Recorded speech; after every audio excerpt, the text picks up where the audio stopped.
children, how are you? I hope you all are doing good. Children, now we will read lesson Kalinga War that changed Ashoka.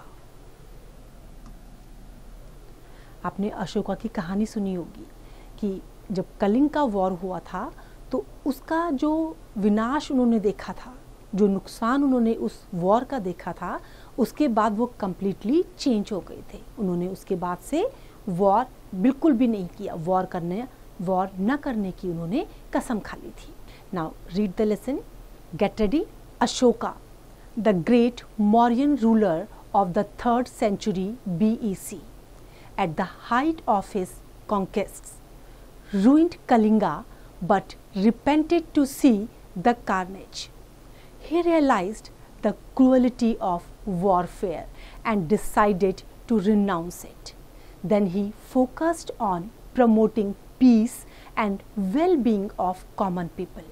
He left inscriptions on stones which promote his message of kindness among people even today. Ashoka जो great Mauryan ruler थे 3rd century के, जब उन्होंने युद्ध जीते और बहुत से युद्ध को जीत करके उन्होंने जो विजय प्राप्त की थी, और विजय प्राप्त करने के बाद जब उन्होंने ये देखा कि जो कलिंग का वॉर जो हुआ था उसने ऑलमोस्ट सब कुछ बर्बाद कर दिया था, बहुत से लोगों की जानें चली गई थी। उसके बाद उनको रियलाइज़ हुआ कि ये सब सही नहीं था और उन्होंने जो है वॉर कभी ना करने की कसम खा ली थी। उन्होंने सोच लिया था कि अब मैं वॉर को छोड़ दूंगा। उसके बाद उन्होंने जो है अपने मैसेजेस पत्थरों पे लिख करके भी और सब तरफ से अपने मैसेजेस जो है उन्होंने देने शुरू करे लोगों को, और उन मैसेजेस में उन्होंने किस चीज़ को प्रमोट किया? शांति और जो लोग हैं उनके कल्याण की भावना को प्रमोट किया। और उनके जो मैसेज हैं वो आज भी जो है काइंडनेस और दया का मैसेज जो है सबको देते हैं। By the time Ashoka became king, he was in his early 30s and experienced both war and peace. In the 8th year of his reign means Sashankal, Ashoka decided to invade the kingdom of Kalinga, which was just south of Magadha. Around 262 BCE, the Mauryan army invaded Kalinga, and to their surprise, they faced a tough challenge. In spite of facing the huge Mauryan forces, the Kalinga army fought with fierce courage and refused to surrender. जब अशोका जो है राजा बने थे उस समय उनकी as 30 years की थी, और उस एज में उन्होंने ये एक्सपीरियंस कर लिया था कि क्या फ़ायदे युद्ध के होते हैं और क्या फ़ायदे शांति के होते हैं। युद्ध, वॉर और पीस दोनों को ही उन्होंने एक्सपीरियंस कर लिया था। और उसके बाद उन्होंने क्या किया था? उन्होंने डिसाइड कर लिया था कि वो जो है वॉर को छोड़ देंगे। जब उन्होंने ये डिसाइड किया कि वो जो कलिंगा का साम्राज्य है उसको ऑक्यूपाई कर लेंगे, उसके ऊपर अपना कब्जा कर लेंगे, तो जो मौर्यन आर्मी थी उसने कलिंगा को ऑक्यूपाई करने के लिए अटैक करना शुरू कर दिया था। और उनके सरप्राइज़ के लिए उन्होंने क्या देखा? उनको बहुत सरप्राइज़ हुआ। उन्होंने क्या देखा कि उन्होंने केवल टफ चैलेंज को ही नहीं फेस किया, बल्कि जो ह्यूज मौर्यन फोर्स थी उसने बहुत अदम्य साहस के साथ जो है उसने युद्ध को जीता, और उसके बाद जो है उनके साथ फाइट करी और सरेंडर करने से मना कर दिया। At the end both sides had lost thousands of soldiers, horses and elephants in a horrific battle. Horrific battle, बहुत खतरनाक युद्ध। वो युद्ध हॉरिफिक क्यों था? क्योंकि उसमें दोनों ही तरफ की सेनाओं ने जो है बहुत सी चीज़ों का नुकसान उठाया। अपने जो उनके पीपल थे उनका नुकसान उठाया, जो उनके एलिफेंट्स थे उनका नुकसान उठाया, जो सोल्जर्स थे और हॉर्सेस थे, एलिफेंट्स थे, उन सब का उन्होंने नुकसान उठाया। दोनों ही पार्टीज़ ने, दोनों ही तरफ की जो सेनाएं थी, दोनों ही फोर्सेस ने ये सब नुकसान उठाया। Ashoka had one not because the enemy had surrendered, but because there were no more men left to fight. कि एनिमी ने सरेंडर कर दिया, इस वजह से अशोका नहीं जीते। वो जीते क्यों? क्योंकि दूसरी साइड में कोई बचा ही नहीं था जिसके साथ वो युद्ध करते, और फाइनली जो है वो क्या बन गए थे? विक्टोरियस हो गए थे। The victorious king stood in the middle of the terrible carnage. Carnage means जब युद्ध में बहुत सारे जो सैनिक थे वो मारे गए थे, बहुत सारे लोग लार्ज नंबर में जो है मारे गए थे। He had wrought in a battlefield filled with the dead and dying and took a close look at what he had achieved. अब जब दोनों ही दूसरी तरफ की जो सेना थी उसमें कोई भी नहीं बचा था, फाइनली अशोका की जीत हो गई थी। जब वो वहाँ बैटलफील्ड में खड़े थे और जो नुकसान उन्होंने देखा, जो युद्ध की वजह से जो नुकसान हुआ था, लाखों लोग, कई लोग जो है मारे गए थे, तो जब उन्होंने क्लोजली जब ये चीज़ देखी कि उन्होंने क्या अचीव किया है, तो उनको बड़ा दुख हुआ। Was this terrible prize worth what he had gained? Ashoka's own words say it best as he wrote in the 13th edict found at Shahbazgari near Takshila. 150,000 from Kalinga were captured. 100,000 were slain and many times as many died. अब जब उन्होंने देखा तो उनको बड़ा दुख हुआ। उनको देख करके उनको लगा क्या ये वो चीज़ थी जिसके लिए वो युद्ध कर रहे थे?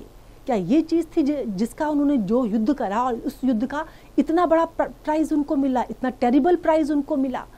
अशोका ने खुद अपने शब्दों में लिखा है कि जो उनका नुकसान था उसका असर उन पर क्या हुआ। कम से कम 150,000 जो कलिंगा थे वो कैप्चर कर दिए गए थे, 100,000 को मार दिया गया था और बहुत से लोग जो है उसमें मारे गए थे। This was just the count of tragedy on the battlefield. Ashoka was also aware of the tragedy and enveloped the lives of the people left behind, of the families who now faced personal violence, death or banishment from loved ones. He was sensitive to the real cost of war, where tragedy spreads far beyond the battlefield, and the one man who lost his life also touches the lives of friends, acquaintances, companions and relatives. Acquaintances जो जान पहचान के लोग होते हैं। अब जो वो बैटलफील्ड था उसकी ट्रेजेडी को देख करके अशोका बहुत दुखी हुए। उनको अच्छे से पता था कि ये ट्रेजेडी जो है, ये जो ट्रेजेडी हुई है बैटलफील्ड में, इसमें कई लोगों की जानें चली गई है और एक फैमिली जिसने एक अपने फैमिली से किसी को लॉस किया है, उसने पर्सनल वायलेंस को, डेथ को, और जो अपने उसके लव्ड वंस थे, जो उसके नियर और डियर थे, उनसे अपने आप को दूर पाया। तो ये सब देख करके उनको बहुत दुख हुआ। और ये जो वॉर था, इस वॉर की जो ट्रेजेडी थी, वो फील कर सकते थे कि उस ट्रेजेडी में अगर किसी एक इंसान की जान गई है तो वो केवल एक इंसान की जान नहीं गई है, बल्कि उस इंसान के साथ जो उसके और जो दोस्त थे, उसके जान पहचान वाले थे, जो उसके कंपेनियंस थे, जो उसके रिलेटिव्स थे, उन सब की लाइफ उससे टच्ड थी, वो सब उससे अटैच्ड थे। Then Ashoka admitted something that no victorious king or political leader before or after him has ever confessed to. He said he felt remorse at having conquered Kalinga and declared that even 100th or 1,000th part of those who were slain, died or were captured in Kalinga is today considered regrettable by the beloved of the gods. अब ये जो war हुआ था, इसमें अशोका ने खुद स्वीकार किया कि किसी भी विजयी किंग ने या जो पॉलिटिकल लीडर है, इससे पहले और इसके बाद ऐसा महसूस नहीं किया होगा। उन्होंने खुद इस चीज़ को रियलाइज़ करा और उन्होंने क्या महसूस करा कि जो वॉर उन्होंने जीता है वो वॉर उनके लिए रिग्रेटफुल है, उस पर उनको पश्चाताप होता है। क्यों? क्योंकि उसमें कई लोगों की जानें चली गई थी, कई लोग कैप्चर कर लिए गए थे और जिनको मारा गया था या जो कैप्चर कर लिए गए थे उनके लिए लोग बहुत ज़्यादा रिग्रेट फील करते थे। जो अच्छे रास्ते पर जो लोग चलते हैं, जो भगवान के बताए गए मार्ग पर चलते हैं, उन लोगों द्वारा जो है उनकी लाइफ में बहुत उनके लिए रिग्रेट फील किया गया। This was not the old warrior Ashoka talking, this was a changed man who was admitting to his mistakes and his thoughts on the futility and tragedy of war. Ashoka curved his words in stone to make sure the message endured and was read by people centuries later. अब ये जो words कहे गए हैं ये वो अशोका नहीं है जिसने वॉर जीता, बल्कि ये वो अशोका है जो वॉर के बाद कंप्लीटली चेंज हो गए थे। उन्होंने रियलाइज़ करा कि जो वॉर है और जो हम एक दूसरे के साथ गलत व्यवहार करते हैं, दूसरे को मारते हैं, ये सब क्या है? ये बेकार की बातें हैं, इनसे कुछ भी हासिल नहीं होता है। उन्होंने अपने मैसेज को पत्थर पर कर्व किया जिसको आज भी लोग पढ़ते हैं। Any other king would have triumphantly celebrated his victory and soon begun planning his next military campaign. Ashoka gave up conquest forever and never went to war again. No other king has given up war after winning a tough battle as Ashoka did. He is unique in this extraordinary decision. जिस तरीके से अशोका ने जीता था, अगर कोई और king होता तो शायद वो अपनी जीत का जश्न मनाता, अपनी प्लानिंग करता कि अब इसके बाद वो दूसरा युद्ध जीतेगा, लेकिन अशोका ने ऐसा नहीं करा। उन्होंने हमेशा के लिए युद्ध को छोड़ दिया। Then Ashoka made a second resolution. He was going to dedicate his life and the huge wealth of his empire towards building a new kind of society where people lived by the rules of virtue and understood moral behavior so that they may enjoy the blessings of non-injury, self-control, equable conduct and gentleness. These principles he called Dhamma, the laws of good conduct and moral living. अब पहला तो उन्होंने क्या किया था? हमेशा के लिए युद्ध न करने का डिसीजन ले लिया था और ये एक एक्स्ट्रा ऑर्डिनरी डिसीजन था उनका। अब अशोका ने जो है दूसरा रिजोल्यूशन लिया और क्या किया उन्होंने कि वो अपनी लाइफ को और अपनी जो उनकी ह्यूज वेल्थ है, उनके एम्पायर में जो उनके पास जो प्रॉपर्टी है, वो किसको देंगे? एक अच्छी सोसाइटी को डेवलप करने के लिए। जहाँ लोग रूल और रेगुलेशन की लाइफ जिए, जहाँ लोग मॉरल बिहेवियर को महसूस करें और उसको अप्लाई करें, जहाँ लोग इंजॉय करें सेल्फ कंट्रोल को, इक्वेबल कंडक्ट एंड जेंटलनेस को। और ये जो प्रिंसिपल्स थे इनको क्या कहा गया? धम्मा। जो धम्मा थे ये क्या थे? धम्मा का मीन्स क्या है? The laws of good conduct and moral living. So the war drums would now fall silent and in every direction would echo the calls of the drums of Dhamma. Echo means गूंजना। अब इसके बाद क्या हुआ? जो war के drum थे वो हमेशा के लिए शांत हो गए, कहीं भी उनकी आवाज नहीं सुनी जा रही थी और जो आवाज गूंज रही थी चारों तरफ वो किसकी थी? धम्मा की। Ashoka was starting a new campaign and leading a new army to fight for goodness, kindness, tolerance and gentle living. Tolerance means सहन करना। तो अब इसके बाद अशोका ने नया आंदोलन शुरू कर दिया था और वो किसके लिए था? कि वो मानवता के लिए लड़ेंगे, मानवता की अच्छाई के लिए लड़ेंगे, काइंडनेस के लिए, टॉलरेंस के लिए और जेंटल लिविंग के लिए फाइट करेंगे। He was laying the foundation of a real civilization. And it was not going to be easy. 2000 years later, the world has still not learned to value what he said, and that is our tragedy. ये जो उन्होंने foundation जो उन्होंने develop की थी, जिस foundation का उन्होंने निर्माण किया था, रियल सिविलाइजेशन की फाउंडेशन को, ये इजी काम नहीं था। 2000 साल के बाद क्या हुआ, जो उनके वर्ड्स थे उन पर अमल नहीं किया गया, उनकी वैल्यू को नहीं सीखा गया, और ये हमारी आज की बहुत बड़ी ट्रेजेडी है।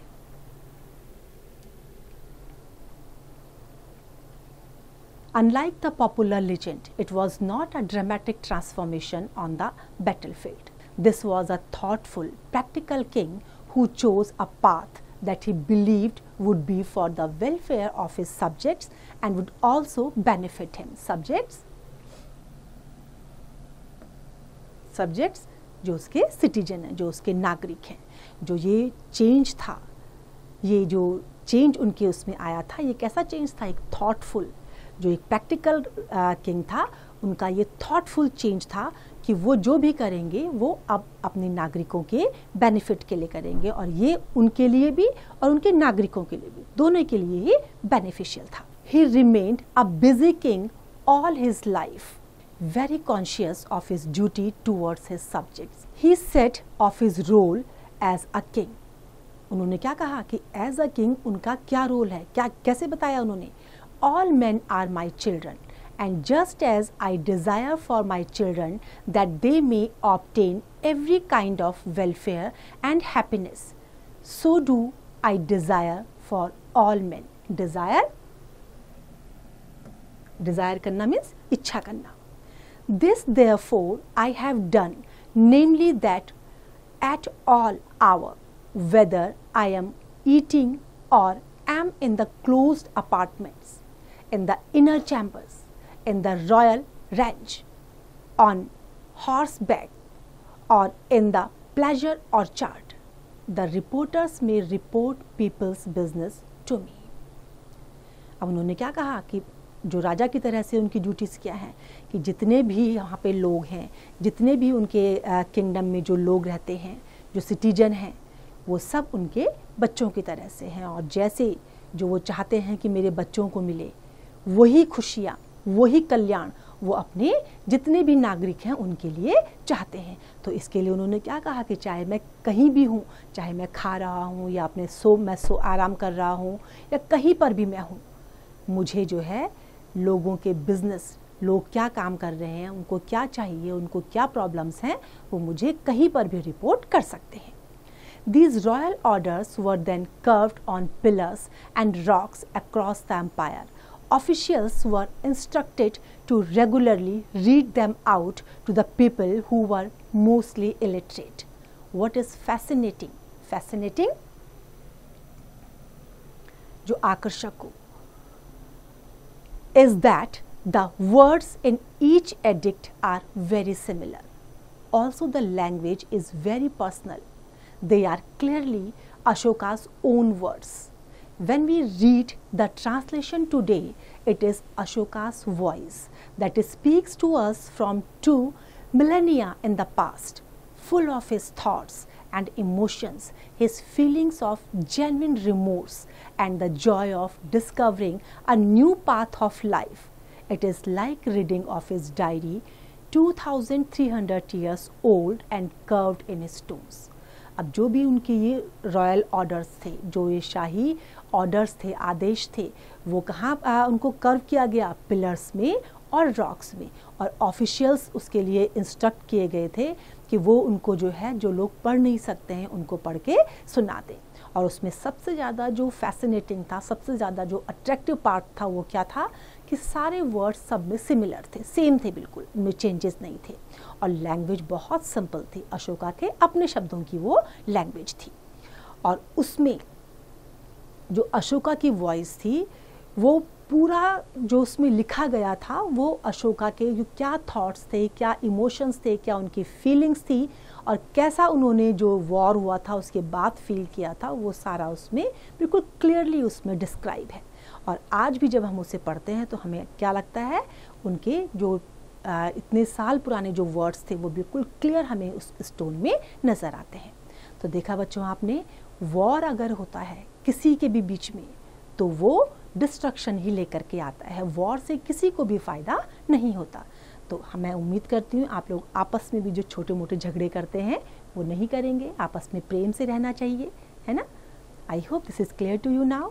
It's time to revise. You can revise it.